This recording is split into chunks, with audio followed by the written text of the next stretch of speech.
ହାଇଦ୍ରାବାଦ ବିରୁଦ୍ଧ ମ୍ୟାଚ୍ ହାରିବା ପରେ ଶ୍ରେୟସ ଆୟରଙ୍କ ଖୋଲା ଚ୍ୟାଲେଞ୍ଜ, ଆମେ ଜିତିବୁ ଏଥରର IPL ଟ୍ରଫି। ନମସ୍କାର ଦର୍ଶକ ବନ୍ଧୁ। ଚଳିତ IPL ବର୍ତ୍ତମାନ ବହୁତ ରୋମାଞ୍ଚକର ମୋଡ଼ରେ ପହଞ୍ଚି ସାରିଛି। ତେବେ ବର୍ତ୍ତମାନ ଏହି IPL ସଂସ୍କରଣରେ କେଉଁ 4 ଦଳ ପ୍ଲେ ଅଫ୍କୁ ଉତ୍ତୀର୍ଣ୍ଣ ହେବେ ତାହା କହିବା ବହୁତ ଅସମ୍ଭବ। ଏଥର IPL ଗତ ସିଜିନ୍ ଠାରୁ ବହୁତ ରୋମାଞ୍ଚକର ହେଉଛି। ଯେଉଁ ପଞ୍ଜାବ କିଙ୍ଗସ୍ ଟପ୍ରେ ରହିଥିଲା, ଗତକାଲି SRH ବିରୁଦ୍ଧ ମ୍ୟାଚ୍ରେ ପରାସ୍ତ ହେବା ସହିତ ପଏଣ୍ଟ ଟେବୁଲର ଦ୍ୱିତୀୟ ସ୍ଥାନକୁ ଖସି ଆସିଛି।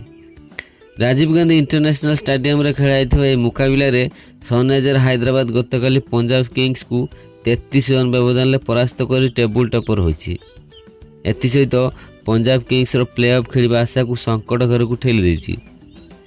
ଗତକାଲି ଖେଳାଯାଇଥିବା ଏହି ମୁକାବିଲା ପରେ କିନ୍ତୁ ସାମ୍ବାଦିକ ସମ୍ମିଳନୀରେ ପଞ୍ଜାବ କିଙ୍ଗସ୍ର ଅଧିନାୟକ ଶ୍ରେୟସ ଆୟର ଚଳିତ ସିଜିନ୍ରେ ଟ୍ରଫି ହାତେଇବ ବୋଲି ପଞ୍ଜାବ କହିଛନ୍ତି।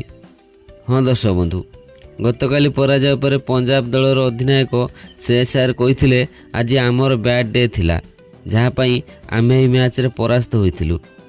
235 ରନ୍ ବ୍ୟୟ କରି ଆମକୁ ବହୁତ ଚାପରେ ପକାଇଥିଲା ହାଇଦ୍ରାବାଦ। ହେଲେ ଏଥିପାଇଁ ଆମ ଦଳର ଫିଲ୍ଡିଂ ହିଁ ଦାୟୀ। ଆମ ଦଳର କ୍ୟାଚିଂ ଆଜି ବହୁତ ଖରାପ ହୋଇଥିଲା, ଯେଉଁଥିପାଇଁ ହାଇଦ୍ରାବାଦ 235 କରିବାରେ ସଫଳ ହୋଇଥିଲା। ତେବେ 20 ଓଭରରେ 236 ରନ୍ର ଲକ୍ଷ୍ୟ ପାର କରିବା ଆମ ଦଳ ସକ୍ଷମ, କିନ୍ତୁ ପ୍ରଥମରୁ ଆମ ଦଳ କ୍ରମାନ୍ୱୟରେ ୱିକେଟ୍ ହରାଇଥିଲା, ଯାହା ଆମ ପାଇଁ କାଳ ସାଜିଥିଲା। କିନ୍ତୁ ମୁଁ ଧନ୍ୟବାଦ ଦେବି କୁପର କୋହଲିଙ୍କୁ, ଯାହାଙ୍କ ପାଇଁ ଆମ ଦଳ 200ରୁ ଉପରେ ରନ୍ କରିଥିଲା। କୋହଲି ଆମକୁ ଏହି ମୁକାବିଲାରେ ଜୀବିତ ରଖିଥିଲେ, ହେଲେ ବହୁତ ସଂଘର୍ଷ ପରେ ମଧ୍ୟ ସେ ଆମକୁ ଜିତାଇ ପାରିନଥିଲେ। ତେବେ ଆମେ ଏହି ମ୍ୟାଚ୍ ହାରିଲୁ ସତ, କିନ୍ତୁ ମୋର ଅନୁମାନ ଆମେ ଏଥରର ଟାଇଟେଲ୍ ହାତେଇବୁ। ଏଭଳି କହି ଶ୍ରେୟସ ଆୟର ସାମ୍ବାଦିକ ସମ୍ମିଳନୀରେ ଆହୁରି ଅନେକ କଥା କହିଥିଲେ, ଯାହା ଆମେ ଏହି ଭିଡ଼ିଓରେ ସମ୍ପୂର୍ଣ୍ଣ ଭାବରେ ଜଣାଇବୁ। କିନ୍ତୁ ଏହା ପୂର୍ବରୁ ଯଦି ଆପଣ ଶ୍ରେୟସ ଆୟରଙ୍କର ଜଣେ ସଚ୍ଚା ପ୍ରଶଂସକ, ତେବେ ଦୟାକରି ଭିଡ଼ିଓକୁ ଲାଇକ୍ କରିଦିଅନ୍ତୁ ଏବଂ ଏଥରର ପ୍ଲେ ଅଫ୍କୁ କେଉଁ 4 ଦଳ ପହଞ୍ଚିବେ ନିଜର ମୂଲ୍ୟବାନ ମତାମତ ଦୟାକରି କମେଣ୍ଟ କରି ଜଣାନ୍ତୁ। ତେବେ ଆସନ୍ତୁ ଜାଣିବା ସମ୍ପୂର୍ଣ୍ଣ ଖବର। ଦର୍ଶକ ବନ୍ଧୁ, ଗତକାଲି ମ୍ୟାଚ୍ ପରାଜୟ ପରେ ଶ୍ରେୟସ ଆୟର କହିଥିଲେ ଯେ ଆମ ଦଳ ଏଥର ବହୁତ ଭଲ ଖେଳ ଦେଖାଇଛି, କିନ୍ତୁ ସବୁଦିନ ଠିକ୍ ନଥାଏ।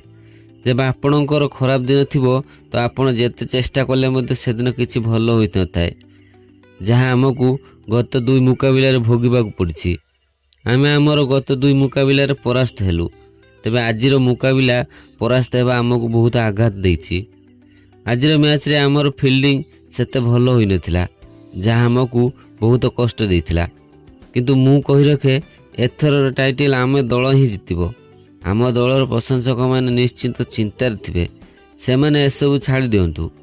ମୁଁ କଥା ଦେଉଛି, ଆମେ ଏଥର ଟାଇଟେଲ୍ ନିଶ୍ଚୟ ହାତେଇବୁ। ଆସନ୍ତା ମ୍ୟାଚ୍ ମାନଙ୍କରେ ଆମେ ଆଉ ଏହି ଭୁଲର ପୁନରାବୃତ୍ତି କରିବୁ ନାହିଁ।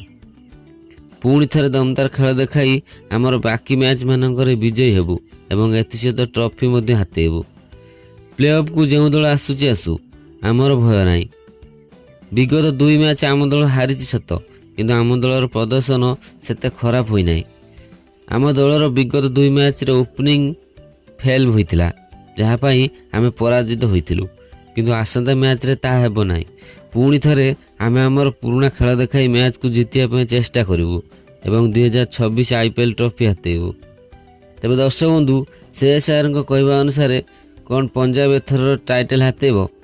ଦୟାକରି ନିଜର ମୂଲ୍ୟବାନ ମତାମତ କମେଣ୍ଟ କରି ଜଣାନ୍ତୁ।